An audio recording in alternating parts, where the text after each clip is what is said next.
Hi there. Good afternoon. Sorry to be breaking off the conversations, but we're going to have a reception following our presentation, and there'll be ample time to chit-chat and renew acquaintances. I'm Doreen Blank-Rockstrom. I'm the Vice Chair of the University of Chicago Alumni Association for New Jersey, and I'm delighted to see so many of you here. We have an active alumni group in New Jersey. Some of you may have gone on the tour for the cherry blossoms or to see the cherry blossoms. We have a book club, and if any of you are interested and you can speak with me later, this is going to be our reading for June 1st, Devil in the Grove, that won the Pulitzer Prize by Gilbert King, which is a story about the early years of Thurgood Marshall. And I will speak to any of you about that. We primarily are reading fiction 3 times a year, but we've had some strong demand for nonfiction, and so we're really mixing both. Let me also, before we start our presentation, give you a little bit of an update as to what's going on campus. Probably just by looking at all of you, you, like me, attended Chicago when it was much smaller. The university physically hasn't grown that much, although there have been buildings replacing some of the older houses, but in terms of physical space, it's pretty much the same space, but it's really doubled in size, both with faculty and with students. Just to give you an idea of the applications from the year 2002 till this year. 2002, the applications were 8,000. Probably when I entered the college in 1960, it probably was a handful. This year, it's 27,000, and that's a remarkable difference. Acceptance rates, and I don't know what would happen to most of us, including me, acceptance rates have gone from 44% to 8.3%. So that is just to give you an idea of how competitive this is. The yield has increased from 33% to 52% in 2013, and the university is expecting a 60% yield this year. So it is really amazing, and I know I'm very proud to have been in the college and in graduate school. Enough about me and the university.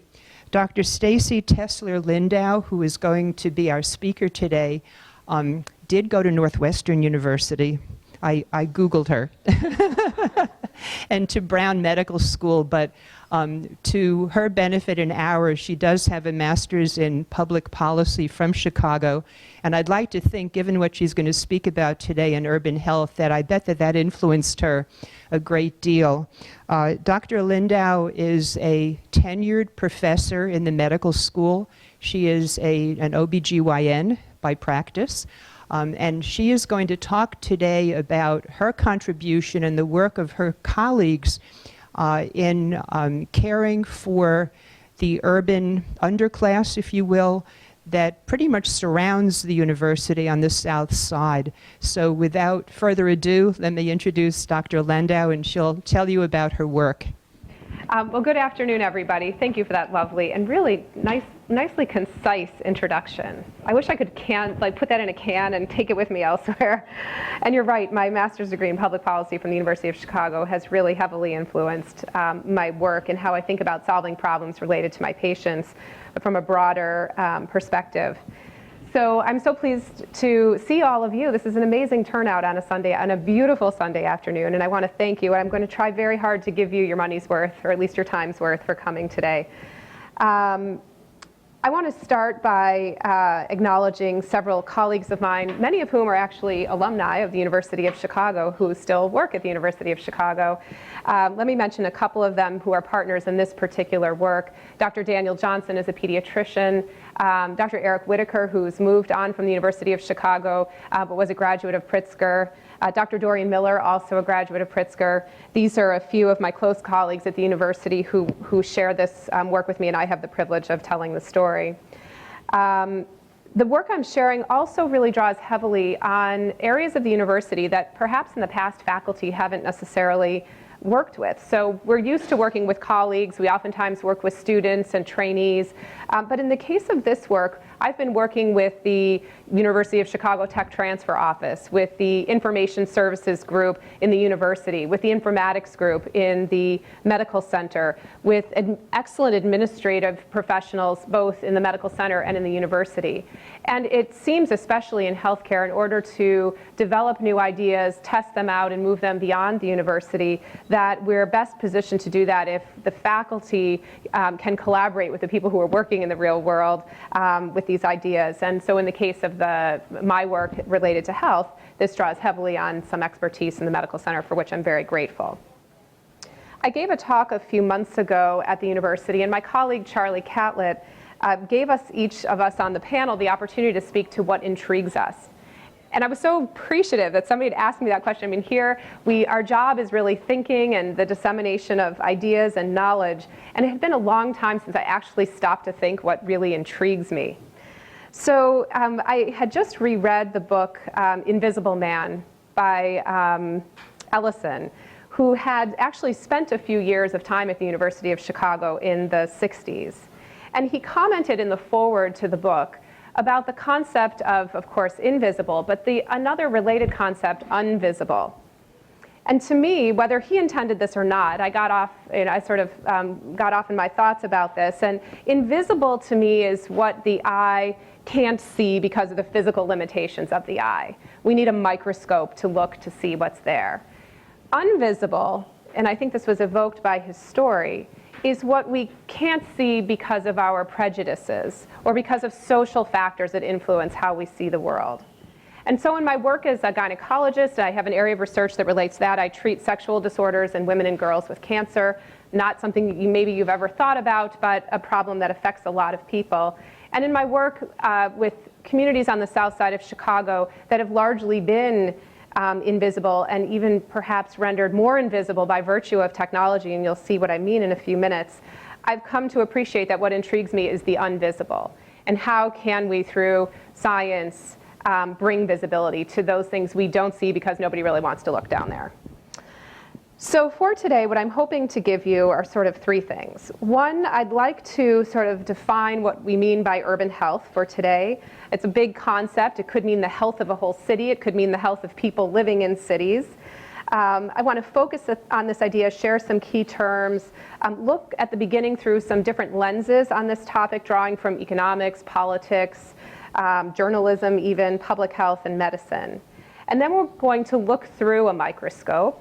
And we could see at different levels when we look at an urban area, sort of the low power lens, the big view, the view I saw when I flew into LaGuardia, or I'll see tonight, hopefully if I make it back to Chicago in a rainstorm, which is sort of the big picture. And from an airplane, any city really looks like a tremendously amazing accomplishment. The buildings and the grid, and from the sky, there's no question that cities are absolute incredible monuments to human innovation and capacity. And then there might be the medium power lens through which we look at this concept of urban health. And through a medium power lens, if we look at a city, we might discern the various parts and structures. So we don't just see the giant landscape, but we might start to see the places, the different kinds of buildings, and understand sort of what they do or who they serve. And then the high power lens, of course, would be individual people. In the practice of medicine and the science around medicine, we're typically looking at people. And then the highest ultra high power might be to be looking inside people's bodies, or looking at the quality of the air or the water, or even at the city level at the kind of garbage or waste we produce. So this talk is going to look sort of at that what's seemingly boring, maybe medium power lens. I mean, anything medium doesn't sound very exciting, but that's where our work is focused, is at the places that make up the urban space and how we as humans are rendered healthier or less healthy by interacting with these places. We're going to talk about then, in the end, engineering the parts of the city together in a new way that we hope might promote health at the individual level and vitality at the economic or community level. So this is a set of images from the cities I've lived in. And many of you, I imagine, have touched some of these cities. Certainly, we share Chicago in common. I was born in the city of Detroit in the late 1960s, the midst of race riots. My grandparents owned a 5 and dime store as their livelihood. In fact, when I tell this now to the medical students, they don't actually know what a 5 and dime store is. I don't know if they've ever seen a nickel. But my grandparents' store was burned to the ground in the race riots that were happening in Detroit at that time. And it was so, you don't realize this until you've sort of grown up through it and looked back, but the stories of that event, or those series of events, the issues of civil rights, even women's liberation, were part of the regular conversation around the dinner table. And one memory that I have is of women who worked for my grandmother coming to visit her in her home, and I had heard the story that they said, don't ever come back downtown to see where the store was, it'll break your heart. But they would come to visit her. These were African American women who had worked for her. And those stories and the ways in which race influenced the earlier days of my life in Detroit really stuck with me. And as I've grown up a little bit and come to see how the careers have unfolded of several of my friends from high school, many of us seem to be working in this area as it relates to issues of racial justice in our society. We're only starting to reflect on how that all came to be.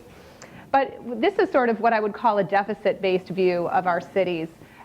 They're the ones that make the front cover of Time magazine.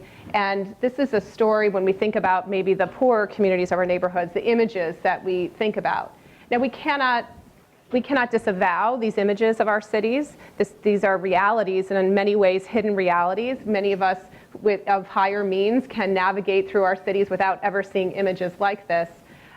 But the problem of taking what I would call a deficit-based view, or looking through a deficit-based lens of the city, is that we fail to see what's there that works, that we actually might be able to put to good use. So we've been interested in our work under the auspices of the Urban Health Initiative of the University of Chicago to identify assets, things that are working, that are serving people, that can be used for better health and better vitality.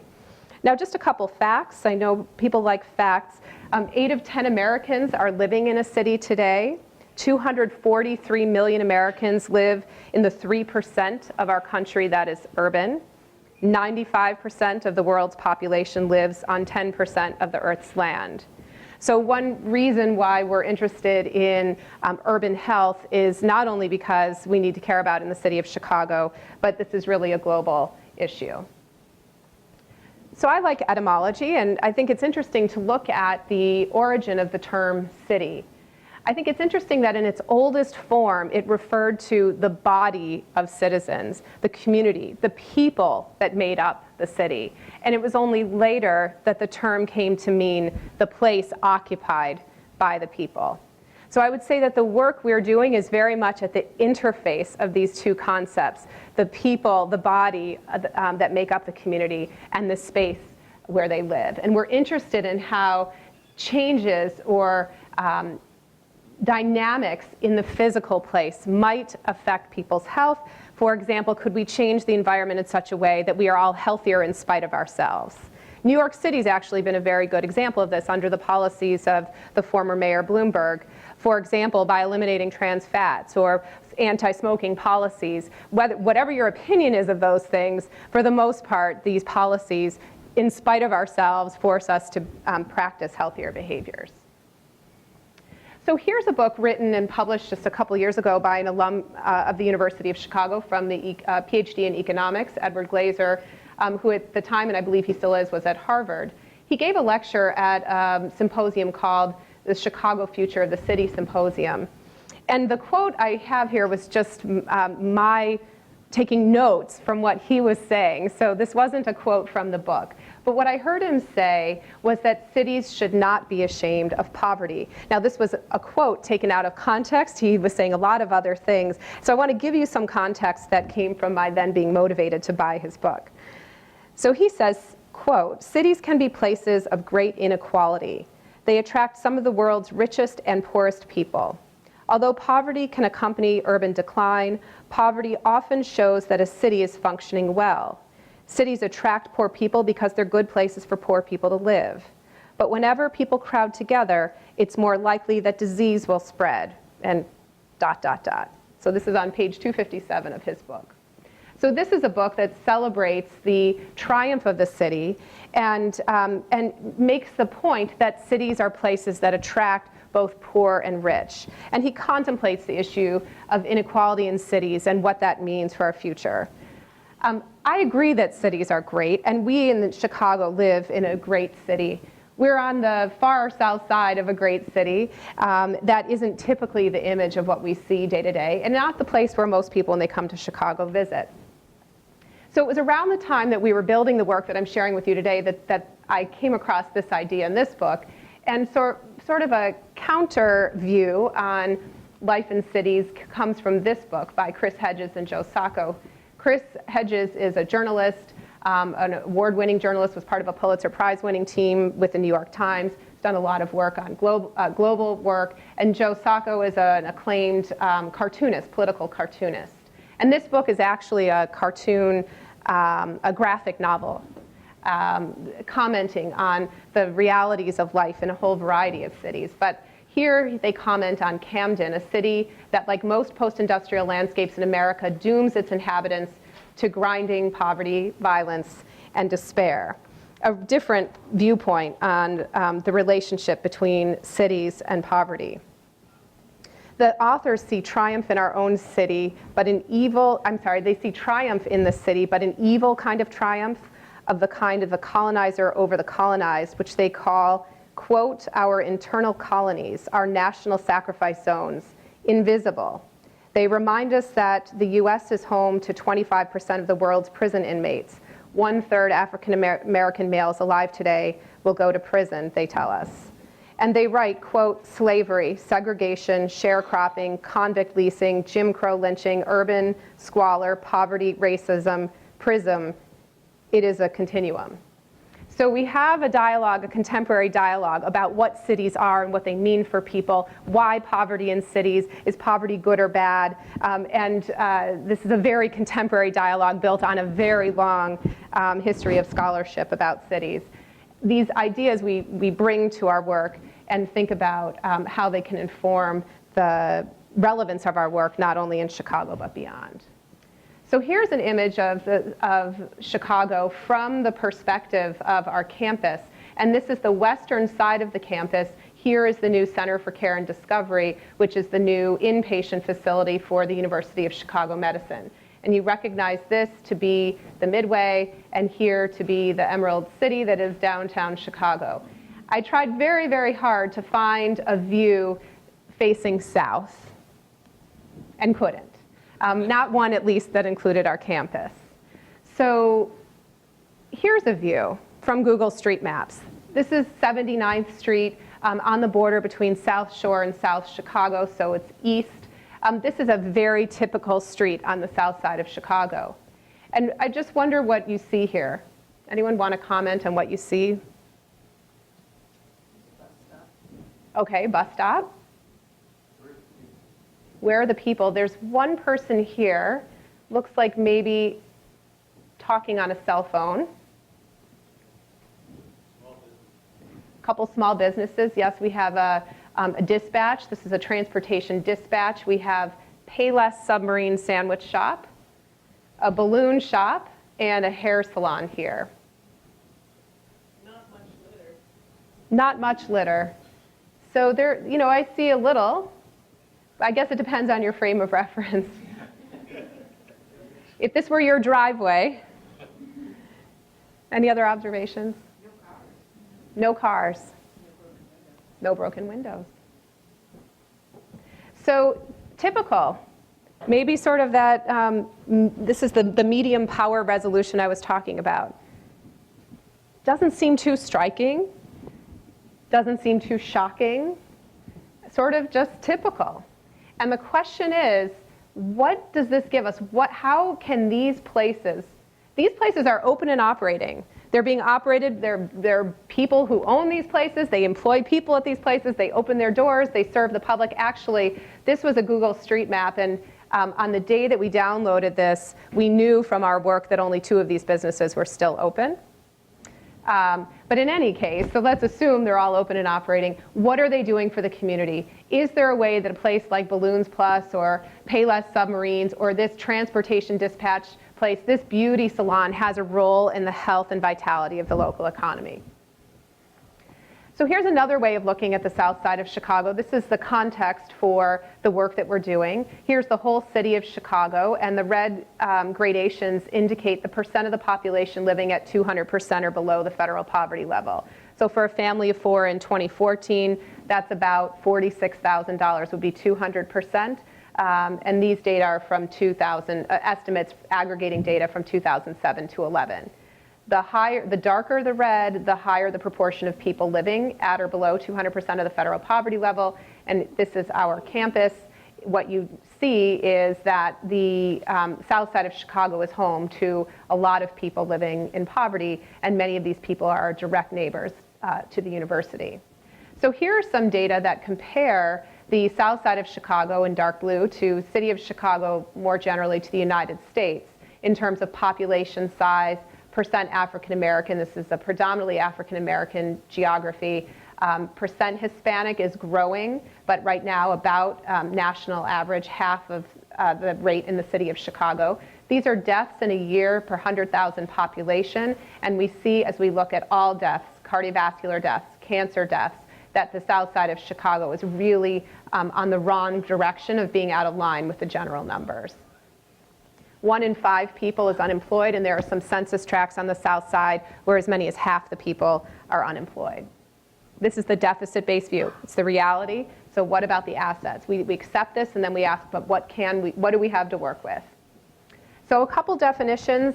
The definition of health that we work with is that from the World Health Organization, a state of complete physical, mental, and social well-being, and not merely the absence of disease or infirmity.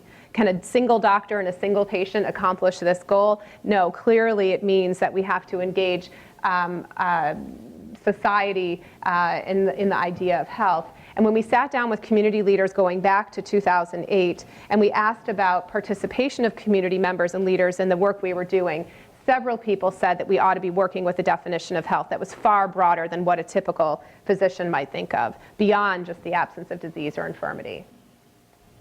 I think it's important to stipulate early on that healthcare, while it's important, is not equivalent to health. Only a fraction of premature mortality is accounted for by access to healthcare. There have been a couple important, well, several important studies, one recently on this topic. I can't possibly go through them all, but I want to expose you to a few if this interests you.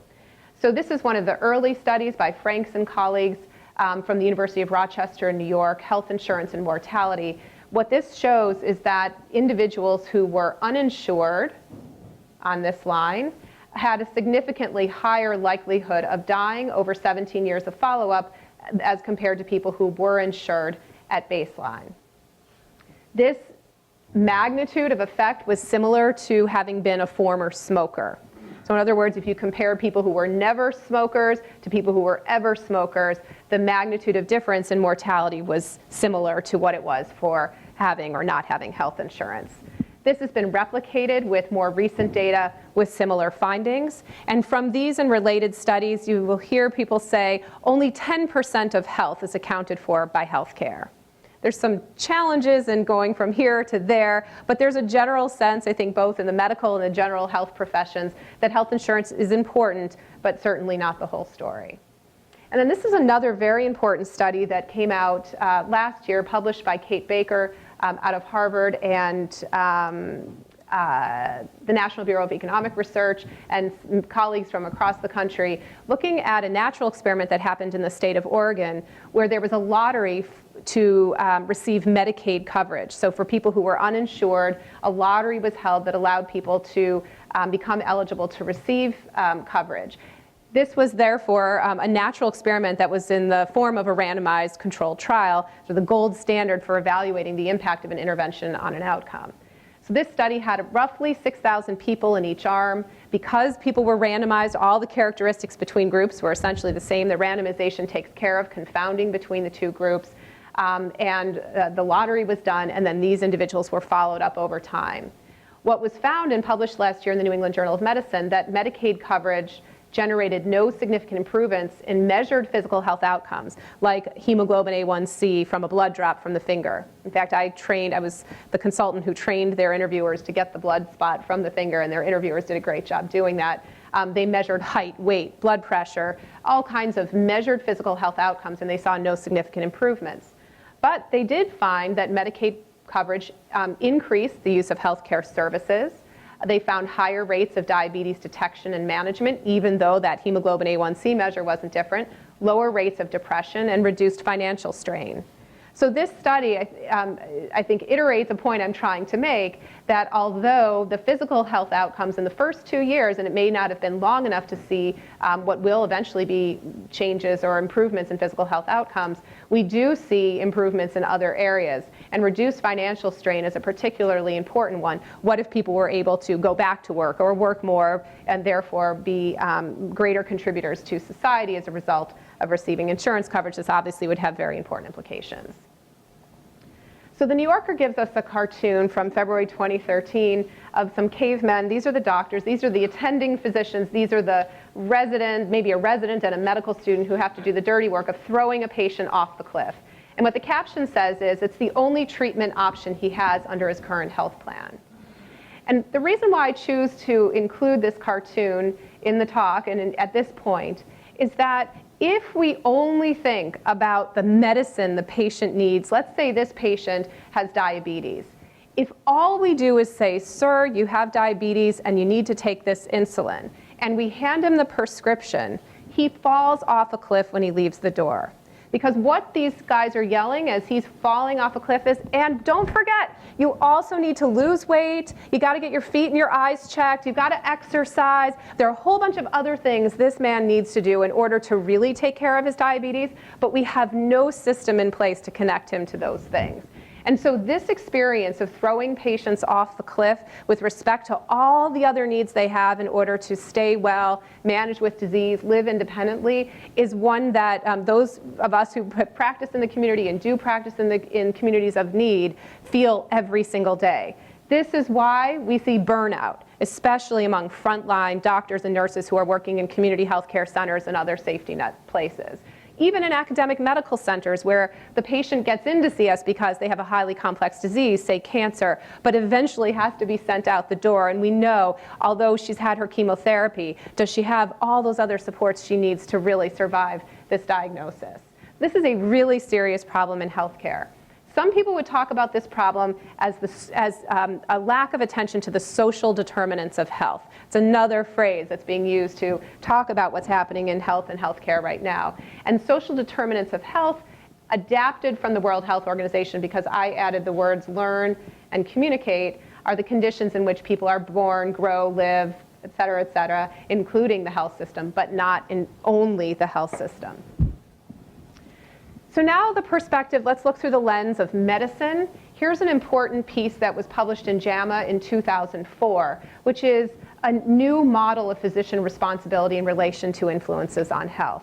The traditional model has always been that the physician's responsibility is to the individual patient, and that it's really somebody else's responsibility to work on these things.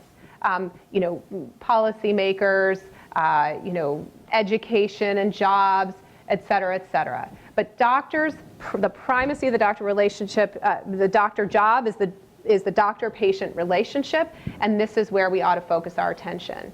The concept of justice in healthcare does suggest that we need to think not only about what's good and not harmful to the individual patient, but also how we fairly allocate resources across groups. And in a lot of ways, that concept of justice was really understood as non-discrimination in healthcare. So I wouldn't offer one person something different than I would offer another person based on characteristics that they themselves couldn't control, sort of the same characteristics that we think about as ones people are protected from discrimination for in the larger part of our society. But more recently, the idea that I make a decision with a patient about how we use resources, keeping in mind the allocation of those resources for all the other patients I care for, is really a new concept. Some of us were talking about this over lunch before the meeting today. And I would say 10 or 15 years ago, that sort of thinking is what people might have called socialized medicine. And in public health, So we have the medical system, and we have public health.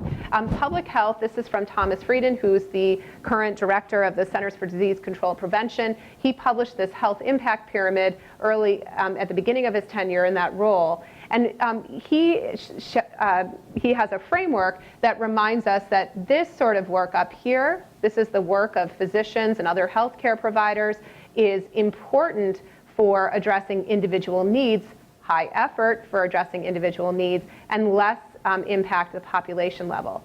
As opposed to doing work here, changing the context to make individuals' default decisions healthy, addressing socioeconomic and probably largely educational factors are where we have higher population impact and less individual effort needed. So physicians tend to be up here, public health tends to be down here, all the other sectors down here, and the question is, where do we focus in order to have the biggest impact on individual health, in our case in urban settings, and on the vitality of populations? And this here is where we have focused our efforts. Lastly, the U.S. Institute of Medicine and the World Health Organization, alongside all of these other dialogues, bring to the table the concept of the intersectoral health system. So the World Health Organization actually has been talking about this idea for decades and writing about this idea. The U.S. Institute of Medicine in 2011 publishes a report that really defines what it means by intersectoral health, the collective influence and responsibility that all sectors have for creating and sustaining the conditions necessary for health is a concept that resonates both in the U.S., World Health Organization, UK, Canadian, and other world organizations. And there are sort of two opportunities in this view of the world. One is that, okay, doctors aren't alone. We can't possibly do everything ourselves. If our patients aren't getting better, it's fair to expect that some of the other sectors of society should be contributing and helping out. The other is that it allows diffusion of responsibility for health. And then the question becomes, how do we hold various sectors accountable for the health of individuals and the population? So that is the context through which, around which we were doing our work in urban health between the time I got involved in about 2008 until 2011, when this Healthcare Innovation Award became available from the Centers for Medicare and Medicaid. This is an innovation center that received about, I believe, close to $1 billion in appropriation from the Senate in order to solicit compelling new ideas to deliver better health, improved care, and lower cost to people enrolled specifically in federal government programs, but particularly those with the highest healthcare needs. So we saw this call for applications, and we wondered whether we could compete to address some of these needs based on the work we've been doing under the Urban Health Initiative. There was a second imperative, which was, or a second challenge, which was to propose ideas that would stimulate the workforce, the healthcare workforce of the future. So the work we've been doing at the University of Chicago under the Urban Health Initiative involved collaboration across the university faculty and also some university staff, and these are physicians, nurses, and professors from outside the biological sciences, but also leaders from around the community. The word community, let us just acknowledge it's a huge word, and you're wondering what I mean by it, and so did we. And what we did decide to do was define community as anybody who cared about health and vitality on the south side of Chicago. You didn't have to live on the south side. You could be black or white. You could be of any sort of sexual orientation. We decided the only criterion for being a member of this community is that you cared about health and vitality. And so we've had an open way of doing our research together over the last several years. We have public meetings where anybody who's interested can come to the table and be part of the conversation about how we could advance this idea of health and vitality on the South Side. One of the early things we did was develop a framework and a set of principles and values for how we were going to work together. And so what you see here is something we called an asset-based, community-engaged model for research and innovation that we have really used as our playbook in our work on the South Side. And the really critical driver of this model is ongoing, a continuous cycle of community engagement and relationship building. We start by identifying priorities that come from the community. We then identify assets already in existence that can be used to address these priorities. We figure out how we leverage these assets, in some cases even putting pieces together in a way that they maybe hadn't been put together before. We conduct research, generate new knowledge, and hopefully with the generation of new knowledge, we then move on to the next priority. This is the big picture for how we've been doing our work. What is an asset for the purposes of our work? An asset is an open and operating business, not-for-profit or government establishment that provides goods, services, or jobs to the public. There are many ways to think about assets. Of course, as I was saying before, at an even higher resolution, it would be the actual individuals and all the talents and capital of the individuals who live in the area, but this was the level we focused on. And in order to be considered an asset, there had to be some possibility this place could be leveraged for health. This was an important definition because we actually started counting assets. So we had an idea that the assets of the community, those built assets of the community, people's the availability of these, people's awareness of these, and their use of assets, of places, programs, and the services in the community had something to do with people's health. And the community leaders who came to the table asked us to focus on the role of technology in influencing what people knew about the resources of their community and what they knew about their health. So these became the aims of our research 4 years ago, and we are still whittling away at each piece of this map. One of the early products of the Urban Health Initiative was to develop something called the Southside Health Collaborative, now known as the Southside Healthcare Collaborative. And this was quantifying all of the healthcare assets of the region. The south side of Chicago is home to 10 or more companies that are competing to provide healthcare to the population of people. The whole south side is 24 community areas, 95 square miles, 12 or 13 zip codes, and we have several corporations competing to take care of the population. There's really not a way for us to there really was no health system, okay? And the idea was that we ought to put together a healthcare system and then add to that all of the other resources in the community that can help keep people healthy. So the Southside Healthcare Collaborative now has about 35 members, several of the safety net clinics, federally qualified health centers, the University of Chicago Medicine, and other hospitals in the region that are working together to try to coordinate care of patients and people in the region. So back to our typical street, I mentioned to you the different kinds of places that were there, and the ones, and I mentioned that when we did this work, looking at using Google Maps, we thought this could be the way we could quantify all the assets, all the things that people could use to be healthy. But when we did a gut check at some of these pictures from Google, we realized that the data were not very current. That if I were going to, say, refer a patient who needed a wig because she was undergoing chemotherapy to the professional, let's say it was a more general hair salon, I couldn't rely based on Google Maps that that place was actually there. So while we have community members at the table, we learn from them that if they're going to engage with us in science or research that has to do with improving health in the south side of Chicago, they want us to engage youth with real jobs that expose them to science in the university. They want us to generate data, knowledge that community leaders can use as well as we in doing this work. And they want the broad definition of health. All assets relate to health. The Robert Wood Johnson Foundation at the same time puts out a report called Healthcare's Blind Side and tells us, using a national sample of physicians, that physicians wish they could write prescriptions in order to connect people to the resources of the community that they need to be healthy.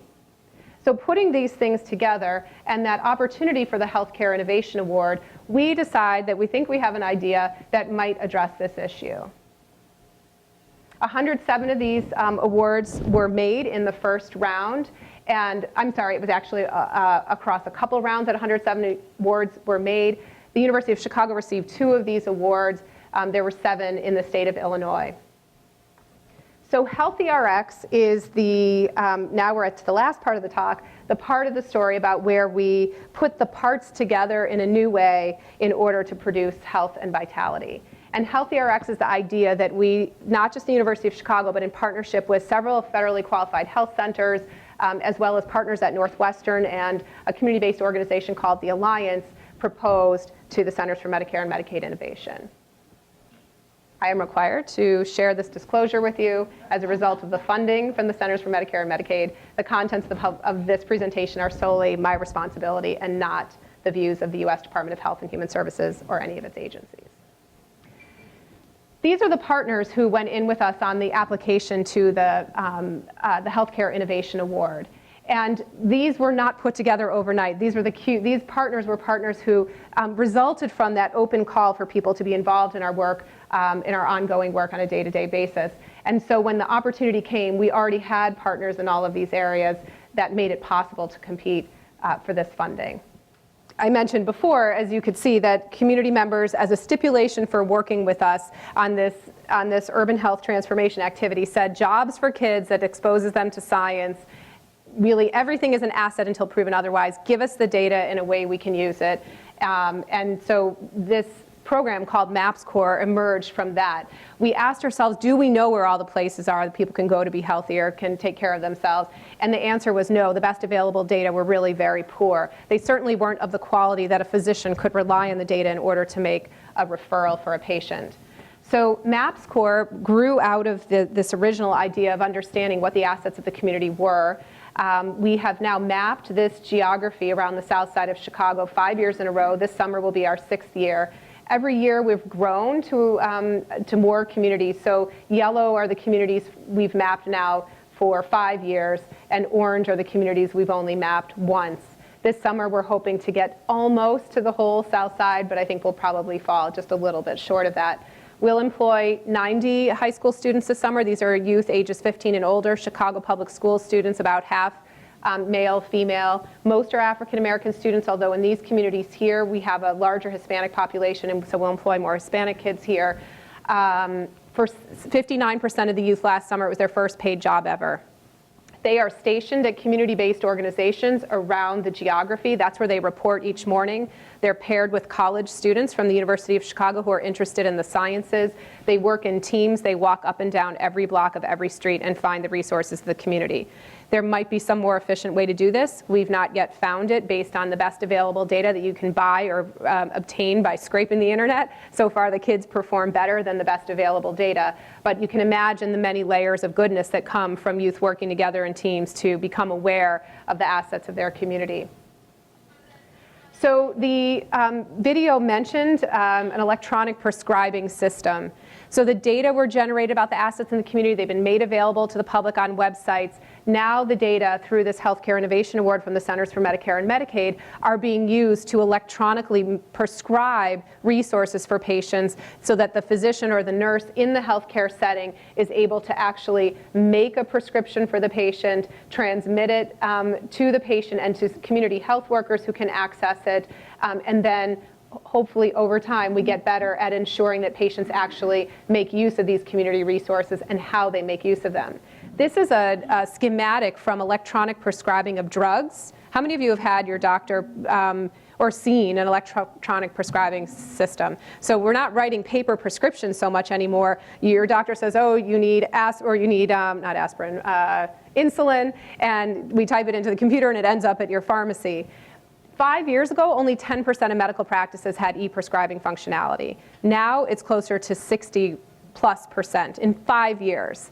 So imagine we had a system as sophisticated as the one we have for prescribing drugs that prescribed resources, all those things that would help us not throw the patient off the cliff from the healthcare setting. So we're building this e-prescribing system. Of course, the data the youth gather through MAPS Core can be used for all kinds of purposes. It doesn't have to be healthcare. And we have about 70 formal use cases for the data from people who've accessed or learned about the data through us or online and have requested the data for their own use. But healthcare is a big application of the MAPS Core data. So the youth collect the data. The data immediately go into a database that powers this HealthyRx prescription. A prescription is generated with almost no work by the provider other than the usual information the healthcare provider types into the electronic medical record. The patient receives the HealthyRx prescription from the healthcare provider and can get additional support from community health information specialists who work in those same community locations where the youth report for the mapping activity.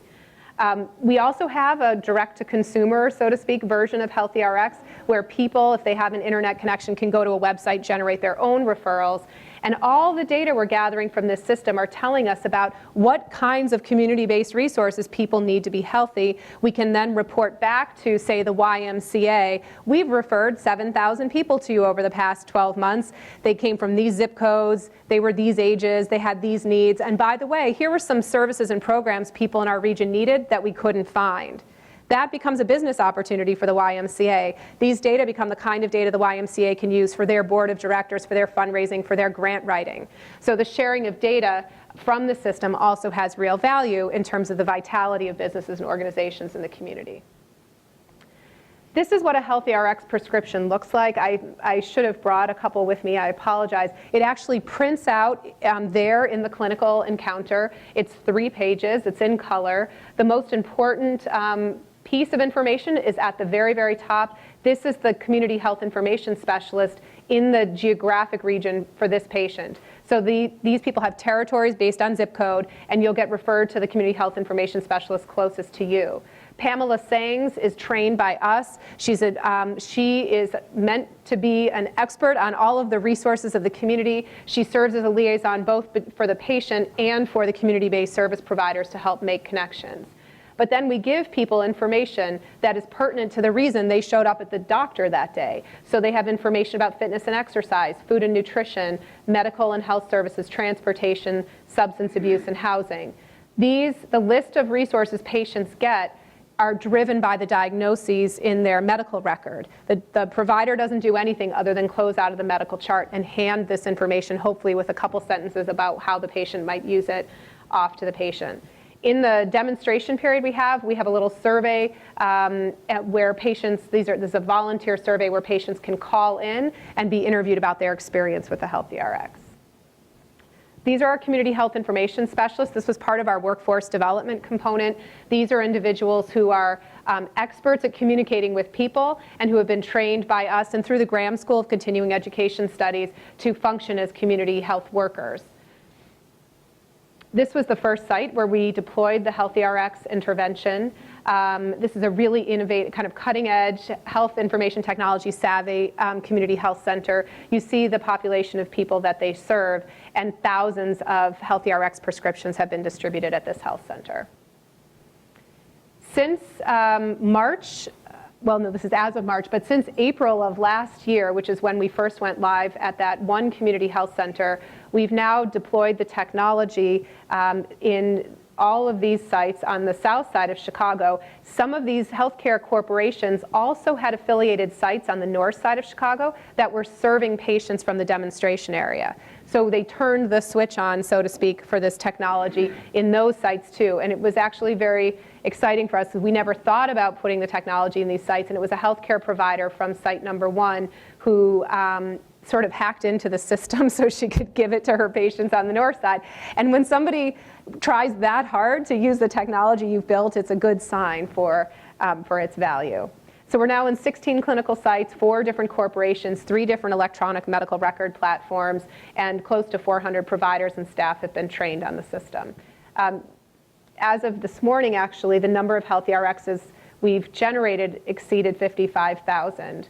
Now, I've had the good fortune of publishing 1 paper as first author in the New England Journal of Medicine. It was about sexuality and aging.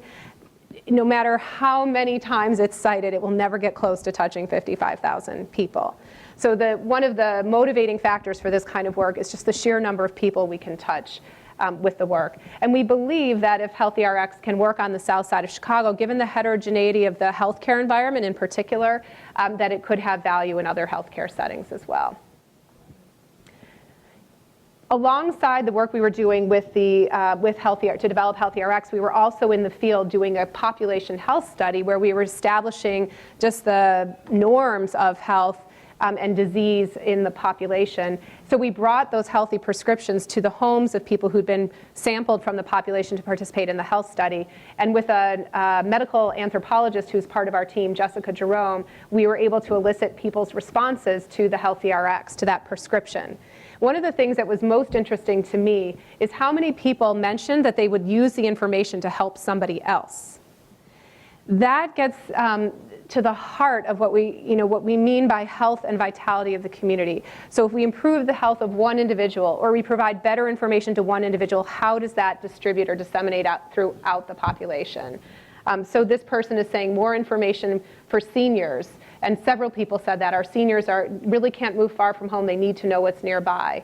Another person mentioned a son who had mental illness and who really needed resources. And so part of what we're studying now around the system is the flow and spread of information. If a doctor gives a patient information, how does that information get used by the patient for their own health, but also to care for other people in the community? So lastly, I want to just comment on this idea of urban health innovation and the important question of whether it can be sustained. So for this particular project that grew out of a very exciting and dynamic time in health and healthcare, which I shared sort of at the outset, we have had the opportunity. We had 3 years of funding. We have 1 year left. To support the development of this HealthyRx intervention. But who pays for it after the innovation dollars are gone? One of the commitments through the Healthcare Innovation Award was to develop a sustainable business model for the innovation. Many of our colleagues who had this kind of funding had disease-based proposals. A new idea for how to reduce hospital admissions for people with congestive heart failure, or a new idea for how to better manage a population of people with diabetes.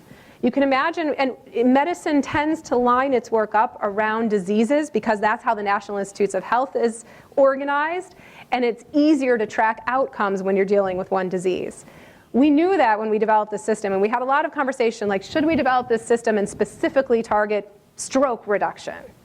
But it wasn't true to who we were as a group of people trying to solve a big problem, and instead we took this population-based focus. We're going to try to elevate the health of the population and the vitality of the region with this intervention, and we have to figure out a way to measure it. So one of our challenges is to identify metrics against which our success can be measured.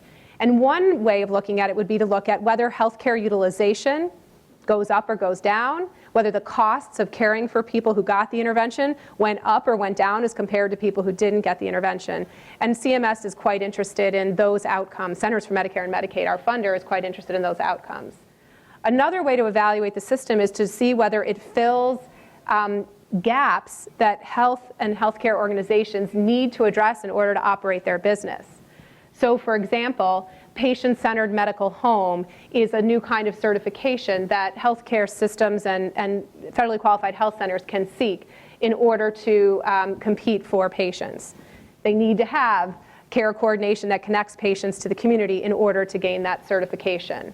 Community benefit requirements are a set of requirements related to the 501c3 status of healthcare organizations. Is it possible that employing youth in the community to generate data that we can use to help people be healthier might address community benefit requirements?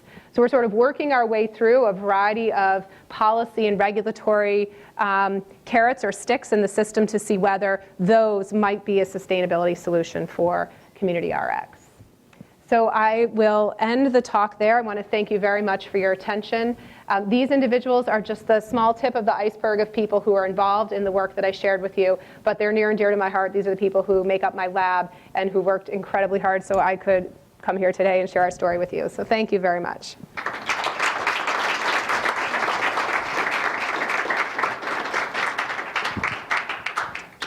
Yeah, so I'd be happy for comments, thoughts, questions, answers. Yes. I've heard you mention a great many sectors across all of society that might step up to the plate and take responsibility, but I didn't hear anything with respect to the individual taking responsibility, not engaging in what they have to know is harmful behavior. Where does it get back to the families and the home to disseminate that information? And I didn't hear you connect anything with going to the schools or places of education to disseminate this information on a not too expensive basis to send home to the families each day. Yes. And how do you balance all of this with individual freedom? Yes, of course. So, of course, an individual's health largely starts with the individual. And there's a framework from Anderson that helps us see the continuum of factors that produce health the individual being exceedingly important, then the family, then the broader workplace and society as a whole. And so I appreciate you making the comment, because it's not, my comments are not to suggest that the individual is not important. It's that as a group, our group decided to focus on this sort of mid-level resolution that is the community, and especially the parts of the community that are working, the businesses and organizations that are serving the community. What role, so some of us do focus on the individual, and I as a physician, of course, in my individual interactions certainly do, but we see an opportunity for more focus at the level I mentioned, in order to create an environment where we're all healthier in spite of ourselves, or where we can make better use of the resource in our community to achieve our goals. I mean, one of the challenges that that's a fact, and it's part of the deficit-based view, is people living in very poor communities have fewer resources to turn to, even if they have high aspirations for how to care for their health. You heard the boy say that there aren't many places to get fresh fruits and vegetables, and there are whole swaths of geography where a person who physically could only walk 5 blocks would never be able to walk far enough to get to fresh produce. Therefore, they're eating processed foods. With respect to how the intervention or the work that we're doing might reach the individual and the family, I think this is why the community people who came to the table said to us, if we're going to work together to solve this lofty problem around urban health, we need to engage youth. That there's a sense of, and there's good evidence for, a generation after generation transmission of poor health.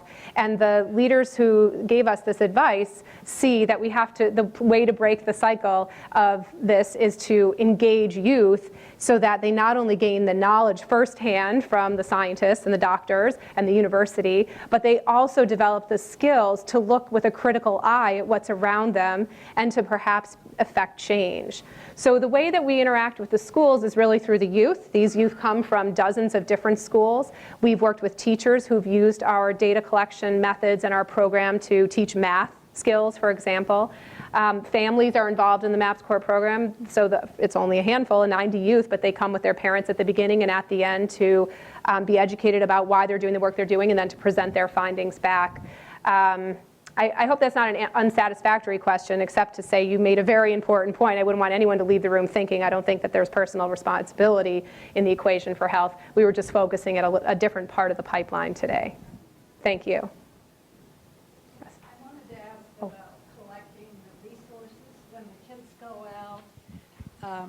Do they have like a standardized checklist so they're getting all the information and then you can put it together? Yes. And how do they know if it's sort of an okay resource? Does somebody else come through and not kind of a scam place? Yes. Yeah. And then my other question is, because resources, like you showed, change so quickly. Yep. Does somebody come around every year and update? Yes. Thank you for those questions. Because we don't want to send people to a place that's closed. Right. Or kind of scammy. Right. So right now, the state of things before HealthyRx and in most places where physicians are practicing is that we have like little crumpled up pieces of paper in our pocket with the 5 or 10 places we have known to be good. And of course, we know that maybe for the places where most of our patients live, but our patients come from all over. And so we oftentimes have no idea where to send people close to their home. So the situation up until this solution, at least in our area, was very, very bad information. The way that the MAPS Core program works is youth are given smartphones. We have an application called MAP App. And the application is preloaded with the best available data we can find. From Dun & Bradstreet, we purchase the list. From public records, tax ID numbers, et cetera, we preload all the information into the phone. And then the youth move in teams up and down every block of every street, and they verify. So they'll say, yes, this place is here. They'll update the public-facing information about the place, or they'll say, no, this place is closed, or they'll add a new place. My colleague Jennifer Makalarski, who's an epidemiologist in my group, published a paper about 18 months ago showing that the data from the youth was 30 to 40% more accurate in every single sector than the best available data we could get. To the updating point, the youth have been able to update every community every year, so on an annual basis. And with the funding from the Healthcare Innovation Award, those community health information specialists have as part of their job to call and do phone surveys with every single place. Our marker of, right now, every place goes in the system. Even a liquor store goes in the system. If it's open and operating and it's providing good services or jobs to the community, it's an asset until proven otherwise. In some communities, a liquor store is the only place to get a banana, a phone card, have a social conversation. And so we don't write places off unless they deserve to be. The most common reason a place gets kicked out of the database is they never answer their phone. So if you can't answer my phone survey about what programs and services you're offering, you don't belong. Over time, I think we can do better in terms of vetting quality, but we're not there yet. Yes, sir. Yeah. Now it's on. So one of the things that I was impressed with were just the range of disciplines and expertise that were brought to bear to make this fantastic program come to fruition. And so my question to you is, thinking of a community that might be starting from scratch, what would you say and recommend to them, or say to them as advice, as the keys to success to launch something this complex? So I've had that conversation, so thank you for the question. We've had many queries from other communities. In fact, MAPSCore has been replicated in one city, Dublin, Ireland, where there was a need in the community called the Liberties to accomplish several of the aims we had here. I do think that HealthyRx, the electronic prescribing system that connects people to community resources, could be deployed without a MAPSCore solution. In other words, we could find other ways to generate information about some programs and services available in the community, probably from a select number of community-based service providers that are known to be strong and reliable. And we could do far better than we're doing now in terms of making that clinic-to-community connection for patients. Whenever another group has asked me about this solution, and I say what I just said to you, like we could do it without MAPSCore, people say, oh no, but we love the MAPSCore part. It's the engagement of the youth. It's the fact of the youth bearing witness to what's there and what isn't there in the community. It's the imagining that the youth then become ambassadors of information. So I would say it goes back to the principles. If a community called me up and said, you know, we want to do what you're doing, I would ask, do you have a team of people with the scientific expertise and the community authority and legitimacy to make something like this happen, number one.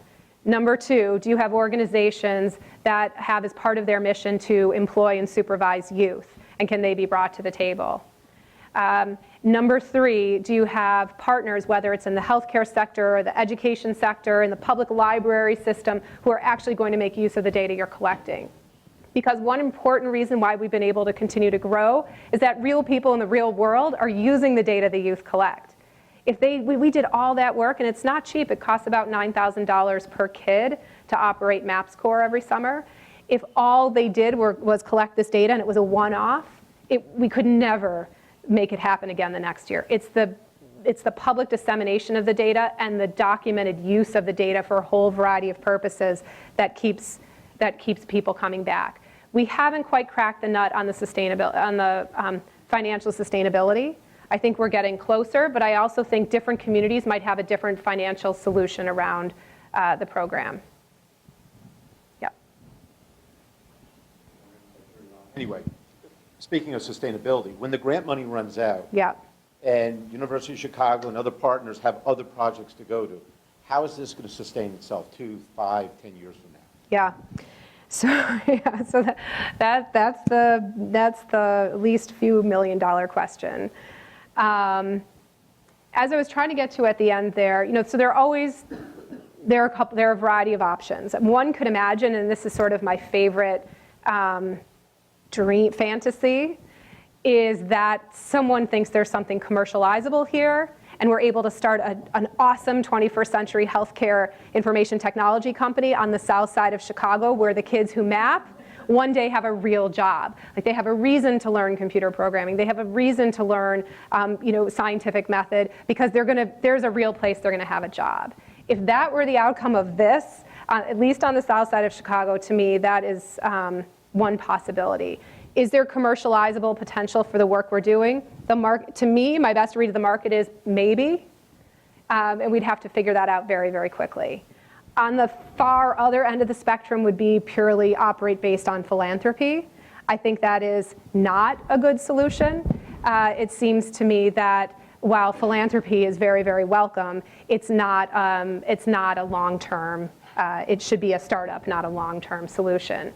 Something in between is that what we're offering to a community with respect to the employment of youth, the education of youth, the data they generate, and maybe the improvement of health and healthcare are outcomes that have value in different areas. Is it possible that banks need to periodically assess the needs of the community, and MAPS-Core solves that problem? We know healthcare, not-for-profit healthcare organizations have an obligation to periodically assess the health and resources of the community. Does this solve that problem? So can we sustain ourselves by solving problems organizations with resources already have and might collectively be able to chip in to support? We'll take the last question. Hi, I have a question about measuring the long-range success of this program. It seems as if right now we have many very positive anecdotal comments from the people who are receiving this information. But longer term, are there plans to measure the success of the program in the sense of the quality of life, mortality rates, reports of serious medical incidents? Mm-hmm. In other words, if you give somebody the information that you should watch your diet, exercise, they may or may not follow through. Right. Even if they do, it may or may not impact the rate of diabetes, Right. heart incidents, et cetera. So, and longer term, how would you measure, that really is the most important issue, Yes. the overall success of this program to the community. Yep. So there are a couple of things to study. So we have the MAPS-Core program, which is employing youth and generating the data, separate from the healthcare application, which is the electronic prescribing. So yes, we are systematically evaluating the MAPS-Core program, and we understand more about sort of process factors at this point than we do about outcome factors. For example, I can't tell you that youth who participated in MAPS-Core were more likely to matriculate to a 4-year college or more likely to get a job or beyond their first job with us. But I can tell you for how many kids this was their first job, how many kids completed the program, how many kids, how their perceptions of careers in science, technology, engineering, math changed over time. I didn't show you those data, but yes, we have those data. The Healthy RX project, which is being funded by this Healthcare Innovation Award, will be evaluated on really 2 critical outcomes. One is what's the cost to the federal government, to all of us as taxpayers? Does the intervention reduce the cost of care per beneficiary per year, or does it increase the cost of care? We don't have those data yet. We have to follow people through over the course of the intervention in order to report on that. The other question that will be answered with the funding from the Innovation Award is what will be the impact of this intervention on the health of individuals? So even though it's sort of this broad scale intervention of connecting people to the resources of their community to be healthy, we will be expected to report on, say, the impact of the intervention on people with diabetes, on their blood sugar control over time, or the effect of the intervention on children who get this on their vaccination rates over time. These are just a couple examples. Those questions just haven't been answered yet because we haven't had enough time to track those impacts on people. Lastly, this was the first time I'd ever applied for an innovation award, for an award like this. All the funding I've had to support my research has come from the National Institutes of Health, which has been funding really research first. This is funding a programmatic innovation first with some evaluation around it.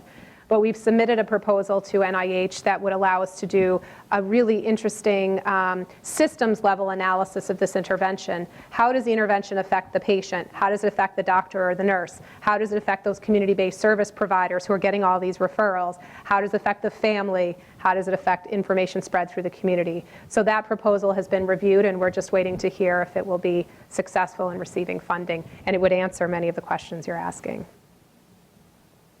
So. I don't think you've mentioned funding from the pharmaceutical industry. Would you welcome that, or would that be considered dangerous? So no, we haven't gone to the pharmaceutical industry for this project. We've thought about the entire potential market for the work we're doing, whether the work could be of interest to the pharmaceutical industry. I've not ever had funding from the pharmaceutical industry. One way that I think this could be of interest is, and this may sound crass, but pharmaceutical industry has an interest in selling their drugs to people. So the longer people with chronic conditions requiring medications live, the longer those individuals can be consumers of the drug. Well, if we could show that people with chronic disease live longer because they're better able to manage their health and therefore better able to take and use drugs, maybe the pharmaceutical industry would be interested. Okay, I think I got the signal that was the last question, but thank you. I actually have two questions, and I think we can wrap it up.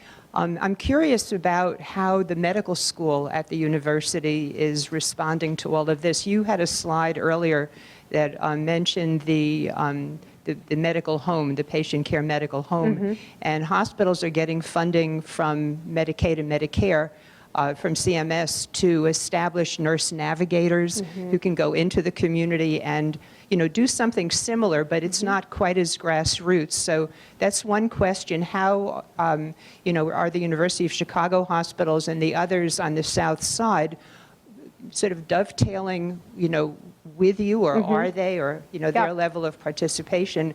The other question I have, and I think it would be useful to kind of end on it and put all of this in a very important context, is what about Obamacare in the city of Chicago, and particularly on the South Side? Do you have numbers about enrollment? Has this caused people to get more interested and enthusiastic about really getting insurance care? So those are two questions. Okay, thank you. So to the first question about the involvement of the University of Chicago Medicine, as I mentioned at the outset, this project has been unusual in a good way in that it has brought together expertise from the biological sciences, the faculty and research side of the organization, with the expertise of the administrative leaders of the hospital. We oftentimes work together, but on more day-to-day issues, not as much on scientific issues or issues of innovation. The HealthyRx intervention has been deployed at the adult and pediatric emergency departments at the University of Chicago. Two emergency physicians, Dave Beiser and Maggie Peck, have been champions, and some of the nurses in the emergency department have been actively involved. And now we have gained approval from the University of Chicago Medicine to expand to the primary care, OBGYN, and pediatrics clinics, which was above and beyond what they had originally committed us to do. So that's another sign of health of the system, that it seems to be meeting some needs of the organization. Of course, University of Chicago, aside from the Centers for Medicare and Medicaid, is really our first hospital client for HealthyRx. And so the ability for us to fully deploy this there and to learn the value is very important for sustainability. The second question with respect to the Affordable Care Act, part of the reason why I didn't spend time on it is you see the different lenses of influence, sort of conversation and dialogue that's happening in American healthcare across sectors and disciplines. The story is so big, but I would talking to some of my physician colleagues before the lecture today, I think it is, from my perspective, there has been a massive shift in how we as practicing physicians and as scientists are thinking about healthcare in the United States in the last 10 years. It's sort of like it rains and the rain has to stop somewhere, right? And it's always amazing, you're like, oh, it was raining here, and now it's not raining there. Like, that just happened in healthcare, and we are literally witnessing and living through it. It's having tremendous influence on all those policy levers that could be ways to sustain the work that we're doing. If it were repealed, all of that would change, and we'd have to find some other, or we could change, and we'd have to potentially find another sustainability solution. On the south side of Chicago, our best estimates are that about 50,000 people should be newly eligible for health insurance. The federally qualified health centers that we work with, some of them had permission to pre-enroll people so that they were people who were getting health care in the health center uninsured, but who were able to sort of hit the ground running as soon as the insurance became available. It's far too early for us to tell, at least from where I sit, somebody probably has these data, what proportion of the people eligible actually are already enrolled. I shouldn't say it's far too early. I don't have those data. What it's far too early to know is what the impact of that enrollment will be on actual health in healthcare. There's a concern about access, that we may not have the capacity to fully serve all the people who become newly insured. And we have to watch those things very closely. So thank you.